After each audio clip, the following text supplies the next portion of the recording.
audience research today. It's going to be great. And this is an important training, just as we preface and get ready to get into it while people are joining. It's important because Facebook audiences have changed a lot in the last year, 2 years, 3 years. So if you're, wondering how you can target people, how to find the right people, we've got some tips and tricks that have been working well for us lately in all of our ad accounts. And that's really what we're going to be jumping into today, because chances are, if you've run ads for 3, 4, 5 years, you used to target things that are now no longer available to target, right?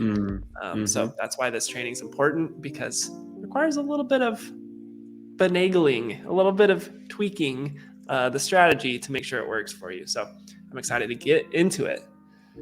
Yes. Anything, Caleb, else on your end? What's going on in your world, dude, before we hop in? Yeah, I mean, while we're waiting for a couple people, this morning I got to go to my brother-in-law's graduation. He's younger. He's Tori's little brother. He graduated from the 5th grade, so that was really exciting this morning. I know it's graduation season for any of you guys out there that maybe have family or friends that are graduating. Congrats. But yeah, that was this morning. And then this weekend's going to be chill. It's going to be just relaxing, enjoying some time to just kind of hang out with the family. You know what I mean? Nothing big planned. How about you this weekend, dude? Love that, dude. Yeah, same. Memorial Day, 3-day weekend. Gonna see, we're down here in Nashville now. We're going to try to get out onto a boat at some point this weekend, see if we can't find a lake. So should be a good time. Nice. But let's get into it. Let's get into audience research. Yeah, dude, I love boat life. Nothing better. All right, cool. So here we go. The way we're going to start off today, Caleb's actually going to share his screen, and we're going to get into a couple docs that we've created inside of ad class, but we'll jump right into it. How we think about audience research. And really primarily at the beginning of this training, we're going to be focusing on cold audiences. So how do you find new people to target, right, inside of Meta/Facebook that don't know about you yet, right? How do you find those people? How do you find the right ones for your offer? So let's get into it. All right, guys. Here we go. Sharing the screen.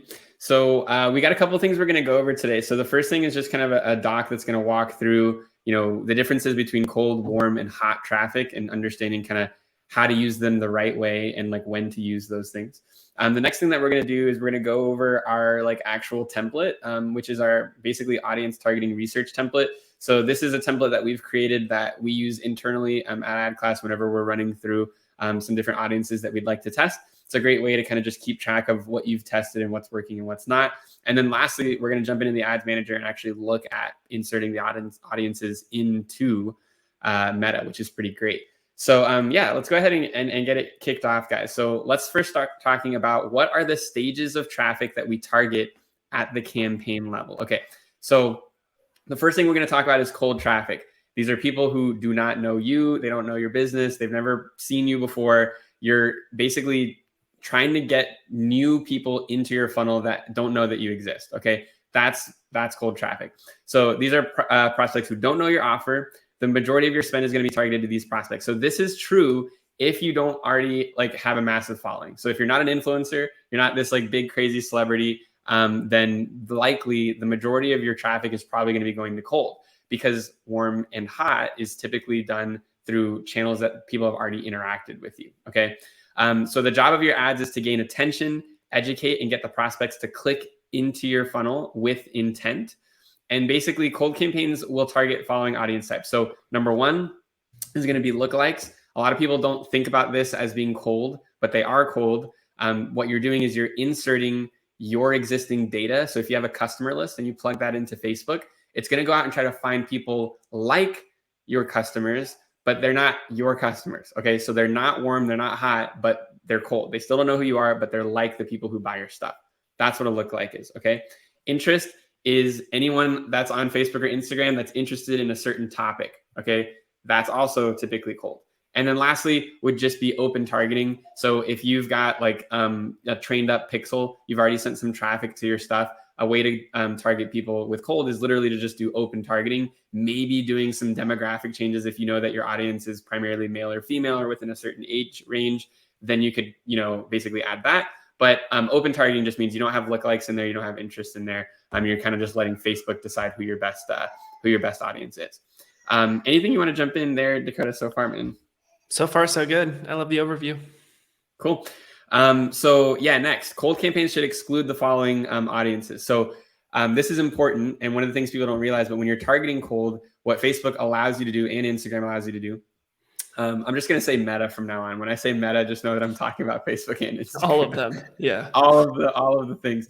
So with Meta, whenever you're creating a campaign and you're going to cold traffic, one of the things that you can do is you can actually exclude people who've already seen your stuff. Okay, so people who've already opted in, right? So previous leads, people who've already maybe booked a call with your team, people who've already bought your stuff, and maybe even in some cases, people who've already engaged with your ads, right? So if you really want to go just straight up cold, you could exclude anyone that's even ever interacted with your stuff before, right? Okay, so that's basically a quick overview of cold.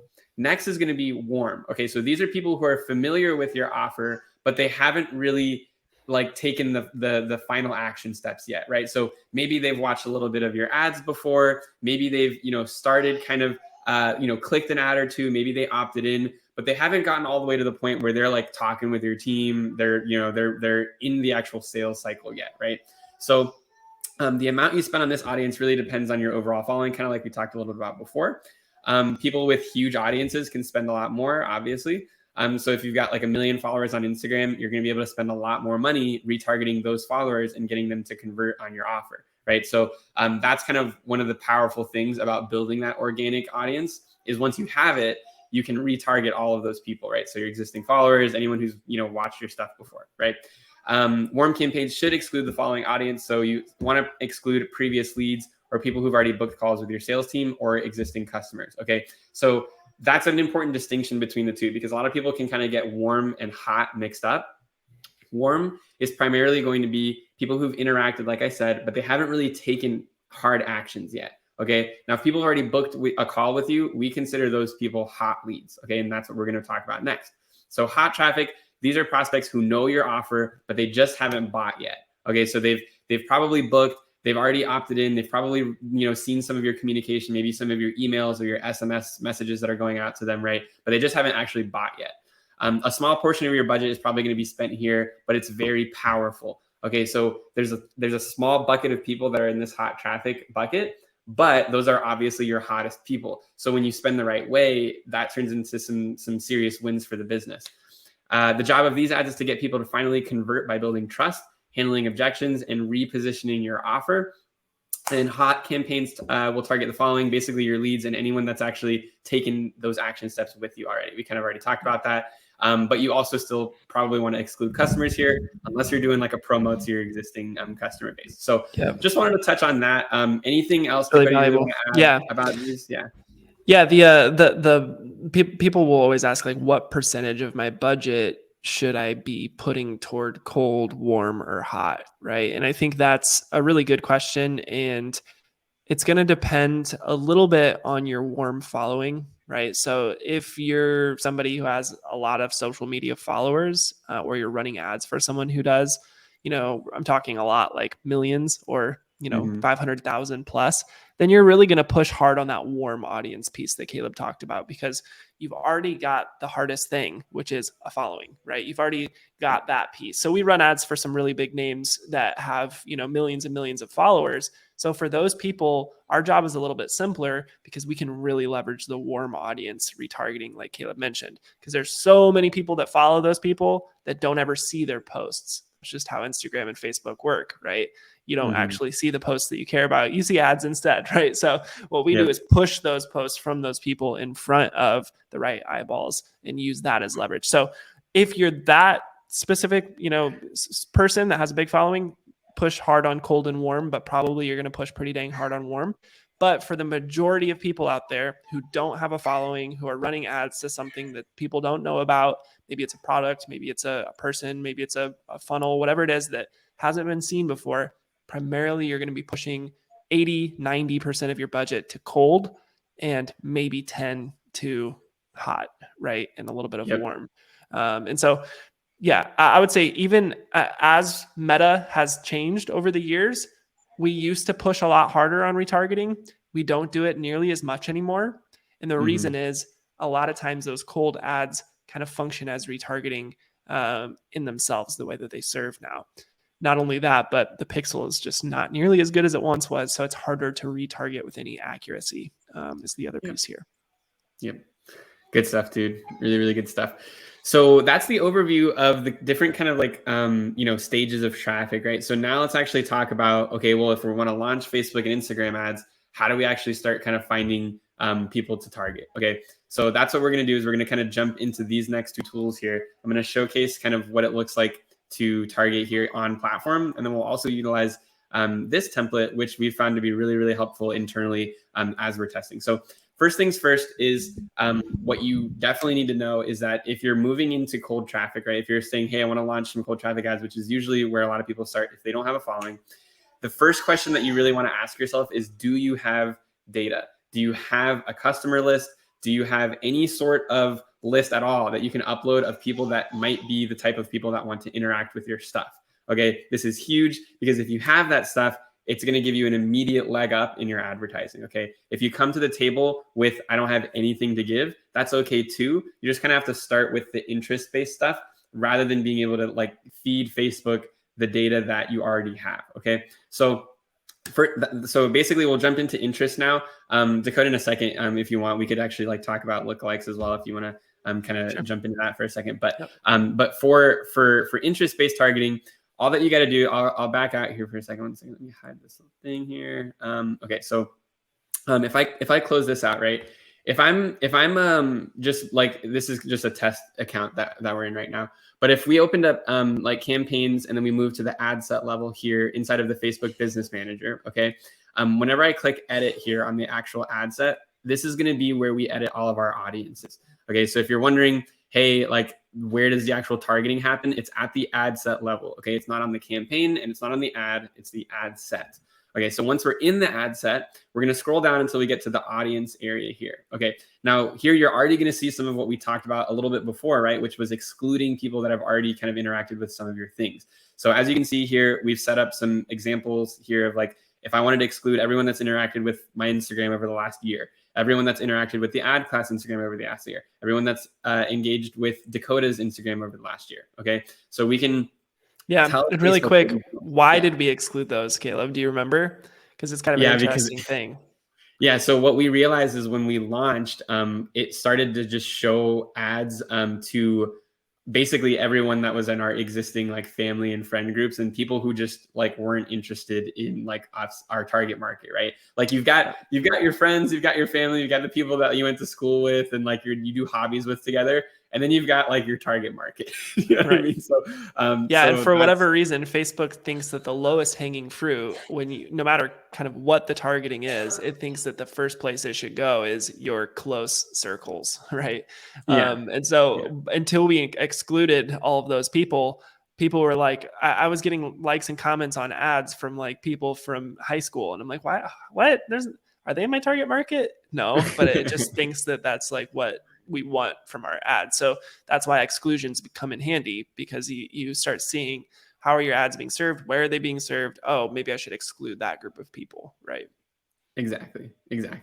So this is kind of part of that exclusions. Now, if you did have a lookalike audience, what you could do is you could click here and then basically go over to custom audiences and things, and you can upload your own lookalikes and all that fun stuff. But that's not really like what we're going to dive into in this training, because this is about how to find new audiences. Lookalikes are about just uploading your own data and then basically just testing your own data. Okay, so let's kind of scroll down here. We already went over exclusions. Obviously, you can choose where you want to show your ads. So United States, you can choose gender, you can choose age, and then we get down to detailed targeting. Okay, so detailed targeting, this is going to be where all of the basically interest, demographics, or behavior options get shown for Facebook. Okay, now what's really cool about this is that you're already going to probably know a couple of the interests that your target market is interested in. If you don't know that, you should probably do some research before you start running some ads. But hopefully you're coming to the table with saying, okay, I think that the people that are going to buy my stuff are interested in X, Y, and Z. Okay, once you understand what those are, come here and you can type some of those things in, right? So for example, since we're here talking about ad class, let's just go over maybe some like marketing interests that people might be interested in, right? So if I come into this area here and let's say I just get rid of small business owners, that was one of the examples. If I come in here and I go ahead and I type marketing, okay?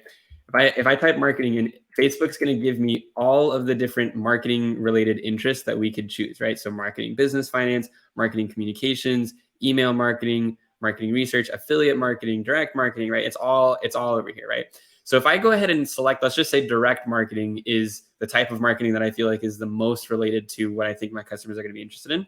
If I click this, okay, now Facebook knows, okay, he thinks that direct marketing is going to be one of the interests. So what's really, really neat here is if now I choose the suggestions box, what Facebook's going to do is it's going to start suggesting to me other things that are like direct marketing. And this is what's really cool is obviously Facebook's got all the data in the world. So they're basically going to show me the audiences that they think will convert alongside direct marketing. So this is an amazing tool that a lot of people don't realize is just right here at their fingertips, but it's going to suggest all of these different awesome interests that I could start to test, right? There's a bunch of stuff here. And this is just off of me choosing one direct marketing interest, and it's going to suggest all this other stuff. Like we got leadership on here, Gary Vaynerchuk, Les Brown. I mean, like it's a ton of stuff. So now basically what you've got to decide is, okay, of this next list, what's like the next thing that I think we should test? Okay. And that's where this spreadsheet template comes in super handy. So one of the things that we'll actually do for you guys is, for those of you that are watching this training and getting value out of it, we're going to add this spreadsheet to the post here inside of the Ad Class Facebook group. The Ad Class Facebook group is free to join. If you're not in there, come hang out. You can just access this spreadsheet and just download the template for yourself. But what we like to do is basically, once we've come here and we've selected our interest, we'll just copy and paste the interest over along with the size. So as you can see here, Facebook's going to show me the actual audience size for this interest that we're interested in, right? And so if I copied and pasted that over, let's just say I wanted to do direct marketing and it was between 6.3 and 7.5 million, right? I could come in here and I could type that into this list with the actual audience size, okay? Then you're going to do that as many times as you'd like until you've got a list of things that you want to test. And I might be kind of moving really fast here, so Dakota, stop me if you feel like you're doing great, dude. You're doing great. I just threw the doc that you're working on in the Ad Class group just now too. So dope. So yeah, guys. So like once you've made your list here, you might be thinking, okay, well, I've got this list of interests, and then I've also got this estimated audience size. Why do I need the audience size on it? Like, why is that the thing that I should be looking at? And so this is a really great question. And it's because when Dakota and I are running our ads, one of the things that we really like to do is we have seen a lot of success with campaign budget optimization. So basically allowing Facebook to choose where the budget goes inside of the campaign, not at the ad set level. So this is a little bit getting in the weeds if you're new to ads. Okay, so bear with me for a second. But there's CBO and ABO. Okay, campaign budget optimization basically means that Facebook is going to just determine where it wants to spend on all of your audiences because it knows, right? Like it's going to run your money in different areas. It's going to see where results are coming from, and then it's going to just spend your budget based off of what it thinks is working. Then there's ad set budget optimization, which means you set a budget at each ad set level, which means that you're giving each audience and each targeting option that you want its own budget. Okay, so you know, guaranteed, if I wanted $100 a day to go to that direct marketing ad set, I could choose that. Right. We actually really like to see, we really like to run CBO, which is at the campaign level. But the interesting thing about campaign budget optimization is that your audience sizes play into this decision. Okay, so what people don't realize is they'll do a CBO campaign and they might do an audience like this in one of their ad sets, a connected investors real estate for 400,000 people. And then as a different ad set in that same campaign, they might choose real estate investing, which has like 100 million people in it. Okay. So very clearly, because the audience sizes are different, Facebook is going to naturally want to spend way more money on the real estate investing interest because it's just got way more people to serve to. It's a way easier play for them to just kind of start spreading the money out there to see what works than it is to a group of 400,000 people. Okay. So what you want to do if you're running campaign budget optimization is you want to try to link up your ad sets with audiences that are around the same size. Okay, they don't have to be exact, but you don't want to do what we just said, right? A 400,000 mixed with 100 million. Okay, right. So try to kind of get as close as you can with the list that you've made. And then you're going to start. And this is why also, Caleb, that's why also we say not to include interest-based targeting with lookalike-based targeting in the same campaign, because typically a 1% lookalike, if you're doing for the United States, is going to be like 2.4 million people. You don't want that to be paired with an interest that's 100 million people, right? Because now all of a sudden we know where the cheaper CPMs are. The cheaper CPMs are definitely going to be the 100 million people. And so Facebook is going to push the budget there. So to your point, people are always like, well, cold audience, can't I just put lookalikes and interests and all this stuff? It's like, you can, but most likely it's not going to spend effectively. So that's why we would always say group similar audiences together in size, in traffic stage, and what's likely to result in the same type of CPM, right? Exactly. That's kind of the main thing. Yep. Good point, dude. Really good point. Yeah. So just to like drive that point home, guys, we always will separate our lookalikes and our interests into different campaigns. Okay. Yeah. So to begin with, I would say like at scale, always is more of like this is the framework we set, but at scale, maybe you find that like this huge interest, when you filter it down by a lookalike or a group of lookalikes, it works better. Like that kind of stuff is cool. But starting off, separate them. Yep. So, okay. So now you guys might be thinking, okay, cool. I've gone into my business manager. I typed in some interest. I made my list, right? I've got a list of things that I think I want to test. Okay. So then you're like, okay, what's the next step? Well, it's actually like getting the campaign structure built out. So one of the things that Dakota and I really recommend to people whenever they're building out their campaigns is to start with, obviously in one campaign, you're going to have, we typically shoot between, I would say 4 to 6 ad sets whenever we're going to launch a new campaign. Okay, so what that means is right here, you can see in this one campaign that I've got selected here, if I was to open, like, let's just say like I open this up. Okay, so in this campaign here, I just clicked this. There's 4 different ad sets that are here inside of this campaign.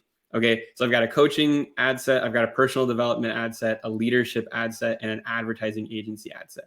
What we've found is that testing between 4 to 6 allows the budget to kind of spend on those and kind of start to highlight what's working and what's not. We found that going less than that, you're kind of just dumping a bunch of money into like 1 or 2 ad sets, and then basically you're not testing enough, so you don't know like really what's going to work. And then what we found is going way over that. Basically, it takes a lot longer for the ad sets to learn because the campaign budget is basically spinning between way too many things. So we found 4 to 6 is kind of the sweet spot. And Caleb, if you don't mind, go. Hello. I'm still here. Oh my gosh, what just happened? That's amazing. Did it just straight up fall off? Look. Hey, we're just seeing if anyone's still paying attention out there. You guys still with us? Dude, that's so funny. I love it. Check this out. Bring it in. All right, now we're just gonna hold the microphone now. You guys still with us? Everybody awake out there? Yeah. This is, guys. I switched my setup this morning and clearly, I switched my setup this morning and clearly I didn't screw something in right. I don't know. So I'll just hold the microphone for myself from here on out. Well, you still sound great, so the mic didn't break. That's good news. Yeah, something's wrong. I don't know where the other piece is. Anyways, here's what I was gonna say. If you can go to maximum time frame here, I want to show the people at home how the amount spent column looks, because ultimately why we do this is because Facebook is finicky with how it spends budget. So here you can see, right, the top ad set, the one that's still on, spent the most, but there's some in here where it's like $58 in spend. And that's due to exactly what we were just talking about. Grouping audiences in this way lets Facebook have more options for where to spend the budget effectively, right? If you only gave it personal development as something to spend on, it might have spent all of that budget toward personal development, and maybe you get no conversions because it's not actually something that's going to convert, right? Yep. Exactly, dude. Exactly. So that's why we love that. That's why we love that setup. And then basically what you're going to do, guys, is you're going to do this, and then you're going to do this again, and then you're going to do this again, and until you've basically started to find what are the audiences that are actually working for me. Okay. And each time that you learn, you can go back to this sheet and mark down what worked and what didn't. Okay. You can say, hey, I tested this one. It was trash. All right. Okay, cool. Then mark it off the list. Tested this one. It was really great. Awesome. Cool. Take a note for that. So the next time you relaunch, you include that in your next one as well. And then basically the idea is once you've run enough of these tests, your campaigns are going to start to be filled with the ad sets that have been proven and that are actually working.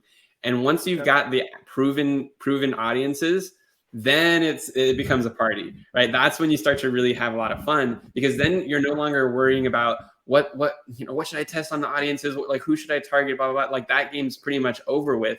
You can, obviously you're always going to test a little bit, but kind of the hunt is done. Now you get to move on to, let's start having a lot more fun with the creative and like creative, baby. Let's go. Yeah. That's the fun part. Exactly. So yeah, I mean, like, Dakota, did I miss anything like high level? I feel like we went through that pretty quick, but that was awesome, dude. Yeah, I feel like I learned a ton there from hearing the Caleb Cruz masterclass on audience research. The main thing I would say is the interest-based targeting strategy. Facebook is hit or miss lately with interest-based targeting and how it works. So I would say don't put all of your cold traffic eggs in that one basket, right? Like, you want to still diversify between lookalike audiences and interest-based targeting. And I would even go so far as to say that a lot of our successful campaigns are lookalike based, right? Compared to interest-based. But that's not to say that interest-based targeting isn't necessary, because at the end of the day, you want to be diversified between audiences. Caleb's point is true, where it's like, you want to find the ones that work and go for it. But what happens if that one stops working, right? You need to have backup plans. So it's always good to be testing audiences, always good to be having multiple audiences that you feel like are winners, that you could put money behind and you're going to get a good result. And the only way to get to that point is by testing just a ton, right? And one other piece about testing that I feel like we haven't talked a lot about on this group, but if you're with us still to this point, then you at least have got like an ad buying brain, because we went in the weeds today, boys and girls. I mean, we went in the weeds today, which is awesome. But if you're to this point and you're wondering, like, how do I know if an audience is good or not after I test it, right? Don't just test one creative with that audience. That's another mistake I see people make. So for the real estate investing one, as an example, let's say we're testing real estate investing and we're comparing it to real estate agents as an example, right? Let's say that those are the two, right? Like real estate agent type people and real estate investors. These are two different groups of people, but let's just imagine that they're the same audience size and all of that good stuff. My ad angle might work to real estate investors and it might completely fail to real estate agents, but it might not be because the audience real estate agents is bad. It might be because my ad angle was written primarily for real estate investors, right? And so you have to really think also about, how is your creative being perceived by the group of people that you're targeting? If you want to be a world-class media buyer, and I'm talking like best of the best out there, the people that get paid the big bucks because they understand this thing more than anybody else, you need to start thinking about, how does my unique ad angle resonate with the specific audience that I'm targeting in this specific campaign? How can I tweak my ad copy just a little bit to make it speak to realtors? Maybe I can change the hook. Maybe I can change the headline. Maybe my ad creative needs to change. But it's not necessarily the problem of the audience not converting or not working. It's probably your offer not speaking to that audience necessarily. So, I mean, that's a little bit in the weeds, but I would say, like, if you really want to go next level, then you start writing your ad copy to go for specific Facebook audiences, and you start making that congruent, right?